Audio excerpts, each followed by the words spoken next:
अस्सलाम वालेकुम दोस्तों, कैसे हैं आप सब लोग। उम्मीद करता हूँ आप सभी लोग खैरियत से होंगे।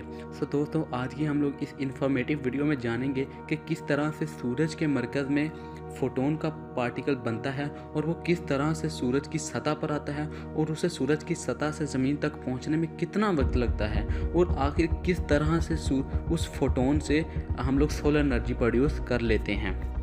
दोस्तों, आइए सबसे पहले हम लोग जान लेते हैं कि आखिर सूरज के मरकज़ में वो फोटोन का पार्टिकल किस तरह से वजूद में आता है। तो सबसे पहले हम लोग ये जान लेते हैं। दोस्तों, इस फिनोमिना में कुछ होता इस तरह है कि जब हाइड्रोजन के मरकज़ में मौजूद दो हाइड्रोजन एटम आपस में कोलिजन करते हैं, आपस में जब ज़ोर से आकर लगते हैं तो उनसे एक हीलियम एटम वजूद में आ जाता है। एक्चुअली में जो दो हाइड्रोजन एटम होते हैं वो बहुत ही ज़्यादा हैवी होते हैं और उनकी कोलिजन से बनने वाला हीलियम एटम बहुत ही ज़्यादा लाइटर होता है। दोस्तों, ऐसा क्यों होता है कि जो दो हाइड्रोजन एटम इतने हैवी हैं और उनसे बनने वाला हीलियम एटम क्यों इतना लाइटर होता है।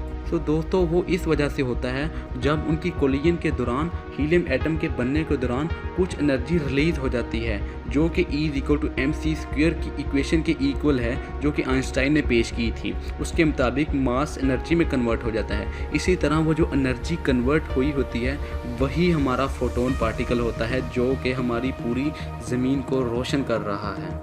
और आगे हम लोग अब जानेंगे कि किस तरह से वो फोटोन का पार्टिकल अब सूरज की सतह पर आ जाता है। अब वो बन तो गया है, वो दो हाइड्रोजन की कोलिजन से बन तो गया है, लेकिन अब वो किस तरह से सूरज की सतह पर आता है अब हम लोग ये जानने वाले हैं।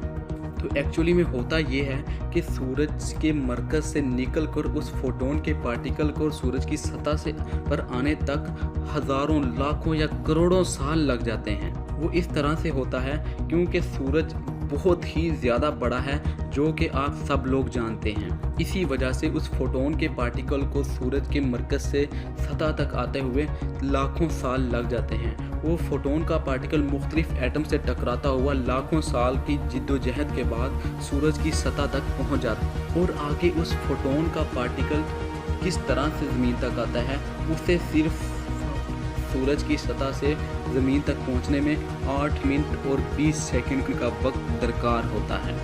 जी हाँ दोस्तों, बिल्कुल सही। वो चीज़, वो लाइट जिसकी स्पीड इस कायनात में सबसे ज़्यादा स्पीड समझी जाती है और इस जितनी रफ्तार किसी और चीज़ की नहीं समझी जाती, उस लाइट को भी सूरज से ज़मीन तक पहुंचते तक 8 मिनट और 20 सेकंड का वक्त लग जाता है। क्योंकि सूरज का ज़मीन से फासला 150.92 मिलियन किलोमीटर है।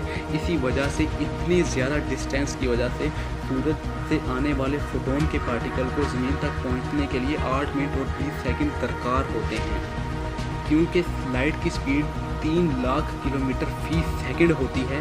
इसी वजह से जिस तरह से अगर हम लोग इमेजिन करें कि हम लोग किसी ऐसी चीज़ में बैठे हुए हैं, इसकी रफ्तार एक लाइट की स्पीड के बराबर है, तो अगर हम लोग उसमें बैठकर चांद का सफ़र करेंगे तो वो चीज़ हमें सिर्फ 1.5 सेकंड में चांद पर पहुंचा देगी। क्योंकि हम लोग सब लोग जानते हैं कि ज़मीन का सूरज चांद तक का फासला 3 लाख और 85 किलोमीटर है। दोस्तों, हमने इसी तरह से जाना कि किस तरह से वो फोटोन का पार्टिकल वजूद में आता है और किस तरह से वो ज़मीन तक पहुंचता है। उम्मीद करता हूं कि आपको दी यूनिवर्स की ये वीडियो बहुत ही ज़्यादा पसंद आई होगी। अगर पसंद आई है तो इसे अपने दोस्तों के साथ भी शेयर ज़रूर करिएगा। थैंक्स फॉर वॉचिंग गाइज, और नेक्स्ट वीडियो के लिए अल्लाह हाफिज़।